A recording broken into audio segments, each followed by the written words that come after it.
ওই 36 দিনের তার যেই অবদান সেটাকে আমি একপাশে সরিয়ে রেখে বলি, তিনি চাইলে বাংলাদেশকে মিলিটারি শাসনের দিকে নিতে পারতেন, নেন নাই। তিনি একজন আর্মি পার্সোনাল হয়েও বারবার নির্বাচনের তাগিদ দিয়েছেন। এটা কিন্তু একজন আর্মি পার্সনের কাছ থেকে আমরা দেখে অভ্যস্ত না। তো সেই জায়গাগুলো ভেঙে দিয়ে তিনি একেবারে পেশাদারিত্বের একটা পরিচয় দিয়েছেন। সেই সময় যদি সেনাপ্রধান ক্ষমতা নিতেন, আপনি বিশ্বাস করেন মানুষ খুশি ছাড়া কেউ বেজার হতো না, সবাই আনন্দিত হতো। কিন্তু সেনাপ্রধান সেটি করেননি।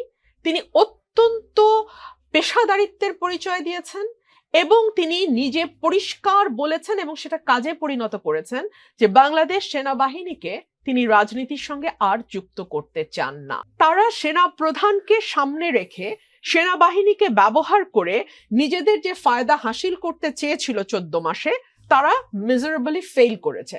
এবং সেনাপ্রধান শুধু একবার না, বারবার তার প্রজ্ঞা এবং ধৈর্যের পরিচয় দিয়েছেন। এক্সিস্টিং সরকারের অর্ডারের বিরুদ্ধে গিয়ে সাধারণ জনগণের কাতারে দাঁড়াবার অপরাধে ওনার কোর্ট মার্শাল হতো, খড়গহস্ত নেমে আসতো আওয়ামী লীগ আমলের। সেটা হচ্ছেন জেনারেল ওয়াকারুজ্জামান, তার উপরে আসতো। 1 2 হলো একটা রক্তপাত যতদূর সম্ভব কমিয়ে আনবার পুরো পদক্ষেপ নিয়েছেন সেনাবাহিনী।